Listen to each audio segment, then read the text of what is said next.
A continuación, Salud Dental.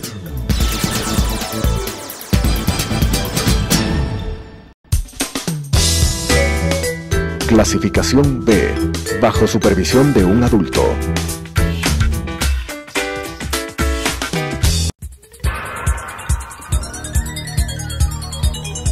Las opiniones vertidas en este espacio por la producción y dirección del programa son de exclusiva responsabilidad de sus autores y de quienes intervienen en ellos.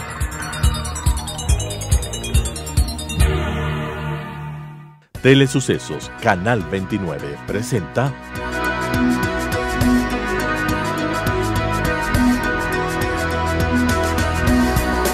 Salud Dental. Bienvenidos.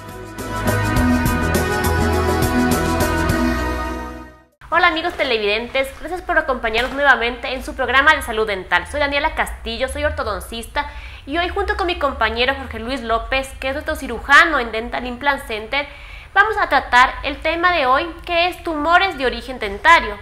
En el programa de hoy vamos a hablar acerca de los tumores benignos. Los tumores, que son unas patologías de un agrandamiento de un tejido con un crecimiento anormal que puede afectar los tejidos adyacentes.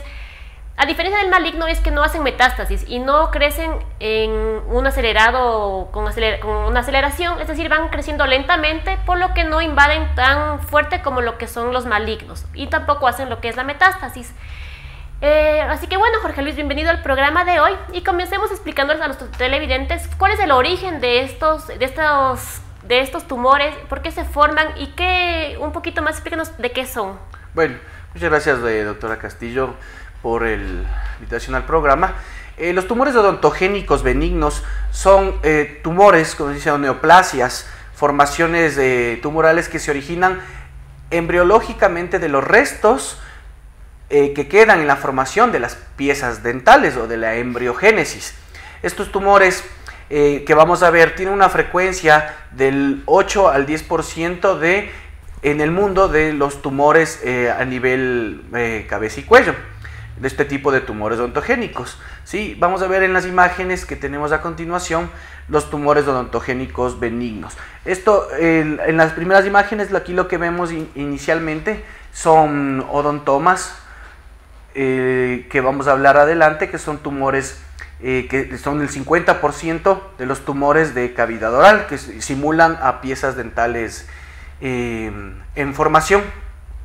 En cuanto a lo que es el diagnóstico, un paciente a veces no siente, o también un odontólogo, viene alguien a un chequeo y no va a ver que hay un agrandamiento o está en la raíz del diente. ¿Cómo es el proceso? ¿Cómo se puede detectar que existe un tumor? ¿Hay síntomas? ¿Cuál es la forma? Vamos a ver en imágenes cuál es la imagenología ideal.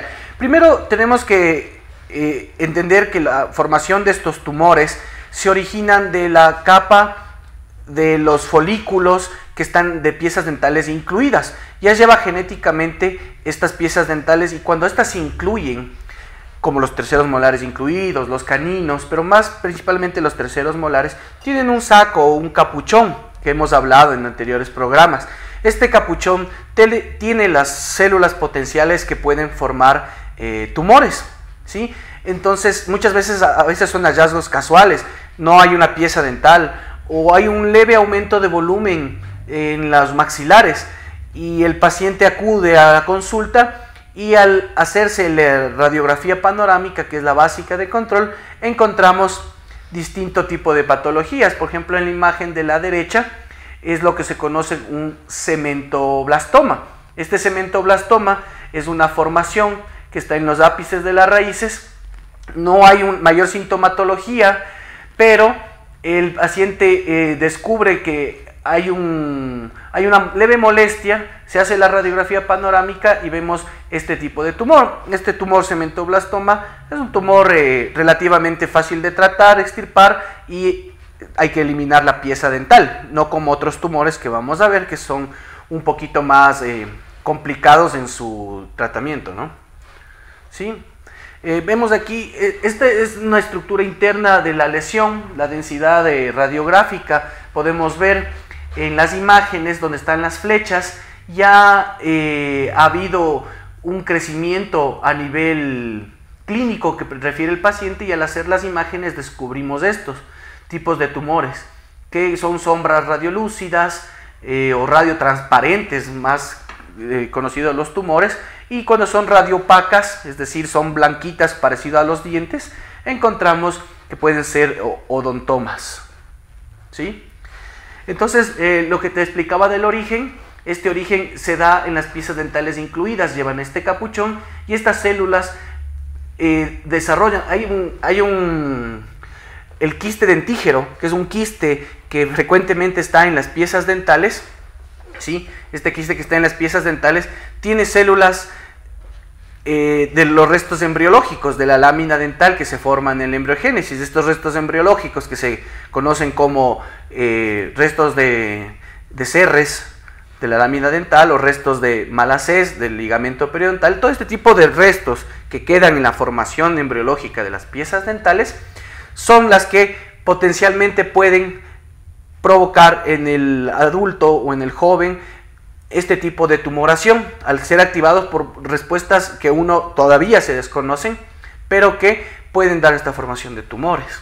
En cuanto a la edad que pueden aparecer, como dices que se van formando con restos de la formación del diente, ¿pueden aparecer en niños o a qué edad son lo más frecuente encontrar estas lesiones? Depende del tumor, pero la mayoría, por ejemplo, los odontomas, que son el 50% de los tumores odontogénicos, se presentan más en gente joven, niños 10, 11 años o incluso en adolescentes. Se puede encontrar ya este tipo de tumores. Los que vamos a ver a continuación también es gente joven, se habla de que pueden presentarse entre la segunda y tercera década de edad. Mira, aquí tenemos los primeros, el más común, el odontoma compuesto. Sí, es un tumor que simula piezas dentales unidas, ¿sí? O microdientes, y que al final de la charla vamos a ver un caso clínico que realizamos en el consultorio. Entonces mira cómo se forma esto. A veces son muy grandes los restos, los pedacitos o los dientes que hay que sacar son esmalte, dentina, pulpa, tienen toda la estructura pero desorganizada, ¿sí? Seguimos viendo en imágenes. Mira, aquí este es un caso que se extirpó con todo el tejido y existen varios microdientes, ¿sí? Mira la sombra que tenía, ya iba para odontoma complejo, en el cual las estructuras ya no se definen mucho como son de mayor tamaño que los odontomas compuestos. Ya no hay una definición, una estructura de piezas dentales para confundirse con, por ejemplo, supernumerarios, como es un diagnóstico diferencial. Ya se puede confundir más con osteomas, osteoma osteoides, o sea, otro tipo de tumores, no de origen dental, pero es importante el análisis radiográfico y tomográfico para determinar estas lesiones. ¿Y este tipo de tumores pueden tornarse malignos? La mieloblastoma, por ejemplo, que es otro tipo, puede abarcar, destruir más áreas, puede tornarse maligno. ¿Cómo se maneja este? Ya, por ejemplo, estos odontomas no tienen grado de malignidad, los tumores, este tipo de tumores están manejados bajo dos aspectos. El primero es la capacidad o no de malignizar, ¿sí? Y la segunda es la capacidad del tumor, no solo de su crecimiento, sino también que este tipo de tumores pueda, como tú mencionabas, hacer metástasis o degenerar en malignidad. Como vimos, los odontomas no tienen esta cualidad. Vamos a ver a continuación el tumor ameloblástico o ameloblastoma. Este tumor, pese a ser benigno, también se origina de los restos de la lámina dental en piezas dentales incluidas. Este tipo de tumor, pese a ser benigno, es un tumor muy agresivo en su expansión y en su comportamiento. Es como si se tratara de un tumor maligno por su agresividad, pero su contenido es de células y su análisis histológico, sea los varios tipos, plexiforme, desmosómico, folicular, el análisis histológico es muy importante para, según esto, darle un tratamiento. Estos tumores no reaccionan o no sirven aplicarles radioterapia o quimioterapia, ya que pueden acelerar su cambio de células y puede sí volverse maligno. La probabilidad de que este tumor se vuelva maligno es menos del 3%, pero sí existe y se llaman, puede derivar a un carcinoma ameloblástico o a un ameloblastoma maligno, ¿no? Esa puede ser la degeneración. Mira cómo se hace esta red del tejido óseo. Hay un crecimiento anormal, muchas veces indoloro. El paciente acude por el aumento de volumen creyendo que es alguna infección o alguna pieza dental y descubrimos que es un tumor ameloblástico, que muchas veces los tratamientos de este tumor, en la actualidad el legrado, es decir, solo eliminar el tumor y limpiar ya no es suficiente. Muchos de estos tumores hay que hacer recesiones segmentarias, es decir, eliminar de raíz todo el segmento óseo mandibular y luego pensar en una reconstrucción, pensar en una reconstrucción con peroné o placas de reconstrucción de titanio, dependiendo muchas veces del caso, pero ese es el problema que da este tumor ameloblastoma, ¿no? Y en cuanto a la recidiva, es decir, la capacidad de volver a formarse en el mismo lugar el tumor, este ameloblastoma, ¿cuánto es? La recidiva es alta. Esto es uno de los más altas, por lo menos la literatura te dice que un 60% tiene de recidiva el ameloblastoma. Recidiva quiere decir que puede volver a crecer, así el tratamiento sea bien hecho. Por eso es que en este tipo de tumor lo que se plantea es, dependiendo del estudio histológico, qué tipo de tratamiento hacer. Si es un monoquístico, es decir, apenas uno pequeño que se deriva del quiste dentígero, las recesiones o la eliminación, la enucleación no es tan grande, pero cuando ya este tumor avanzado y como te digo, dependiendo de su histología, se hará el tratamiento indicado, ¿no?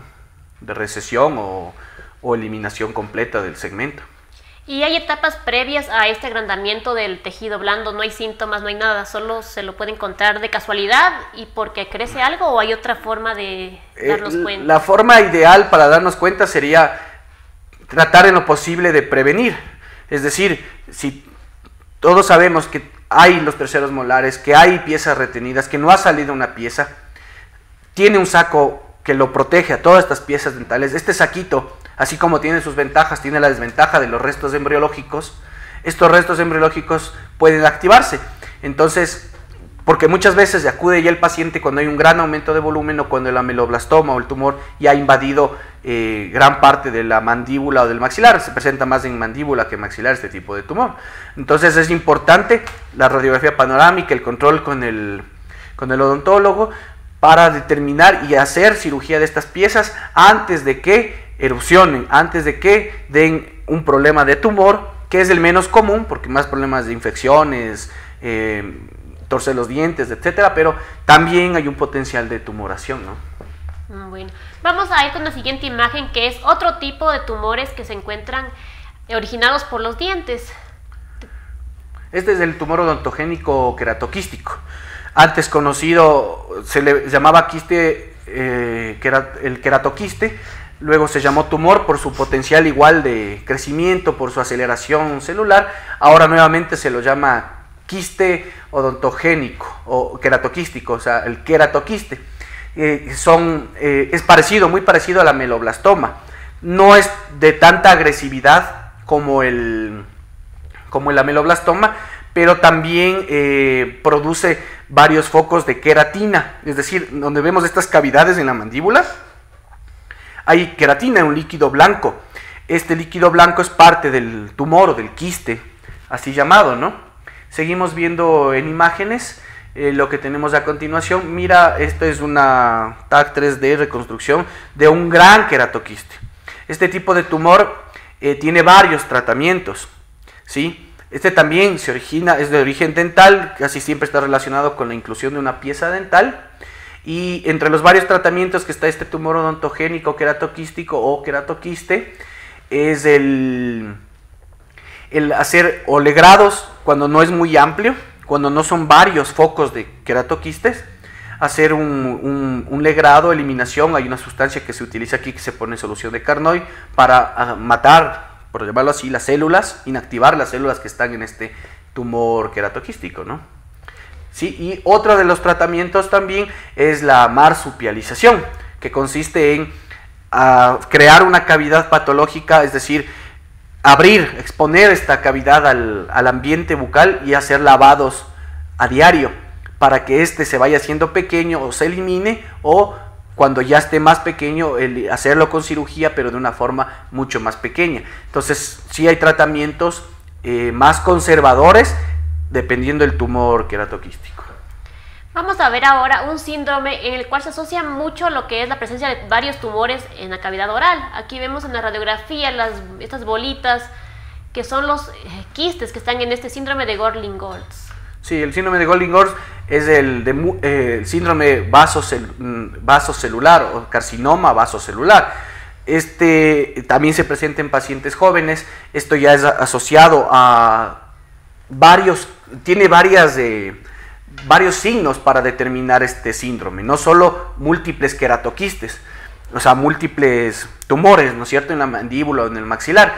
Tiene también osificación del cerebro, costilla bífida, fositas palmar y en las plantas de los pies y las manos, daño a nivel vertebral.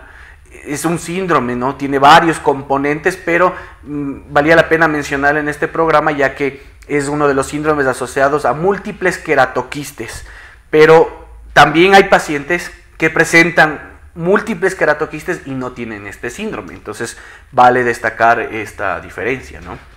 Hablemos un poquito de lo que es la biopsia, porque estos tratamientos no solo es de sacar el tejido y ya, sino que tienen que ser llevados a estudios, que este estudio se llama la biopsia. Sí, para la mayoría de este estudio, a excepción del odontoma, que como vimos es claro, cuando se planifica y se extirpa este tumor, se da cuenta uno que es un odontoma. No hay necesidad de hacer un estudio histopatológico, casi siempre es así. Pero en estos otros tumores, lo que primero se hace una vez descubierto la imagen, la clínica, es hacer un estudio del tejido, un estudio que nos permita determinar qué tipo de tumor es primero, porque no todos estos tumores se tratan igual, y aparte de eso, dependiendo del tumor, qué componente histológico tiene, es decir, qué tejido tiene la ameloblastoma, qué tejido tiene el tumor odontogénico queratoquístico, ¿sí? Para que dependiendo de esto se haga el futuro plan de tratamiento. Eso es lo importante en la biopsia. Siempre se hace biopsia o estudio de tejidos previo a cualquier tratamiento de este tipo de tumores. Bueno, vamos a ver un caso clínico. Ahora cada vez es más, bueno, primero el mixoma, perdón que faltaba. Sí, le agregamos el mixoma, pese a que es del 2 al 6% de los tumores odontogénicos, es un tumor que tiene una respuesta bastante agresiva también. ¿Sí? Vemos, cuando tú descubres esto en la radiografía, vemos como una malla, como unas redes. Estas redes, que simulan unas pompas de jabón, son figuras geométricas, incluso que se ven en el trabeculado óseo. Es un tumor bastante agresivo. Mira, tenemos un fragmento quirúrgico que se tuvo que resecar, incluido piezas dentales, porque si no es imposible darle un tratamiento. Esto no es maligno, pero sí tiene igual un crecimiento agresivo, ¿no? Bueno. Esto queríamos para referencia tener muchas veces cuando mira eliminación de un ameloblastoma, se tuvo que poner una placa de reconstrucción, ¿sí? Para que no quede el defecto mandibular. Muchas veces esto puede dar una solución, o incluso después cuando son lesiones más grandes o más agresivas, también se puede hacer colgajos libres de peroné o de costilla para poderle dar una reconstrucción al tumor, al segmento óseo, sea mandibular o maxilar, que se ha perdido por causa de estos tumores, ¿no? Ahora sí vamos a ver el caso clínico, que cada vez es más común encontrar ya en clínicas vecinas, entre amigos, ya, yo sí operé un tumor, otro tumor, así que vamos a ver el caso clínico que se operó la anterior semana. Sí, vamos a ver a ver a continuación. Mira, este es un odontoma compuesto. Paciente masculino de 16 años de edad, sin antecedentes patológicos, sin ninguna patología, ni antecedentes familiares de alguna enfermedad, no tiene alergia a ningún medicamento. Su motivo de consulta, acude a la consulta por una elevación a nivel de los premolares e incisivos de izquierdo mandibular en el lado lingual. Él se sentía con la lengua esta elevación, ¿sí? vamos a ver las imágenes. Mira, le mandamos un estudio, porque en la panorámica, en la parte superior, encontramos esto, que el canino estaba retenido, aparentemente tenía una bolita, ¿sí?, de hueso a nivel de la mandíbula, y la pieza de leche estaba todavía ahí. El joven tenía 16 años, no había salido la pieza dental y sentía esta elevación. Vemos en la imagen tomográfica los cortes, cómo se van presentando como si tuviera un diente, después aparecen 2, después aparecen 3. Entonces esto ya nos da la idea de que no es un diente supernumerario o extra, que hay varios dientecitos. Entonces llegamos a la conclusión de que por la imagen, por la clínica, era un odontoma. ¿Sí? Seguimos viendo en imágenes, mira cómo hicimos la cirugía. Se fue extrayendo uno a uno los dientes. ¿Sí? Vamos sacando los dientecitos de a poco, cortándoles, porque muchos están unidos entre sí. Dejamos limpia la cavidad y mira, esto es lo que encontramos. ¿Sí? Son 5 piecitas, incluso unas se van en la succión, cuando estamos succionando, son microdientes, ¿no? Son muy pequeñitos. Entonces eso fue lo que encontramos. Y el tumor más común, que es el odontoma compuesto, ¿no? También el complejo. Y los otros tumores que hemos visto que tienen diferentes tipos de actividad, potencial de acción, muchos son más agresivos, tienden a recidivar, que es otro de los problemas. Estos odontomas no, pero los otros tipos de tumores hay que dar seguimiento 5, 8 años, porque pueden, pese a buen tratamiento, dar una recidiva o volver a crecer este tipo de tumores. En cuanto a tratamiento, ¿cuál es la diferencia entre tratar un tumor benigno de tratar un tumor maligno? Ya, básicamente el tumor benigno no recibe radio ni quimioterapia. Muchos de los tumores malignos, no todos, pero algunos, reciben radioterapia, ¿sí? Esa es una de las principales formas de tratar. Y aparte de esto, que los tumores odontogénicos benignos se comportan de una manera ya un poco predeterminada, mientras que los tumores odontogénicos malignos, como el carcinoma meloblástico, tienen una acción que no sabemos o es muy difícil manejar cómo desarrollará. Por ejemplo, los carcinomas meloblásticos pueden dar metástasis a pulmón y el paciente fallecer en pocos meses, mientras que un ameloblastoma benigno puede ser monoquístico pequeño y puede ser extirpado con una simple eliminación y un control, puede seguírselo viendo. Entonces es su potencial de expansión, su forma de hacer metástasis, lo que varía mucho, ¿no? Bueno, con esto hemos llegado al final del programa de hoy. Los números de nuestro consultorio aparecen en pantalla. Si tienen dudas, si tienen alguna radiografía en la que duden de que hay una sombra, unas bolitas o cualquier tipo de alteración, nos llamen, hagan una cita. Recuerden que tenemos precios preferenciales para nuestros amigos televidentes. Y bueno, hasta un próximo programa.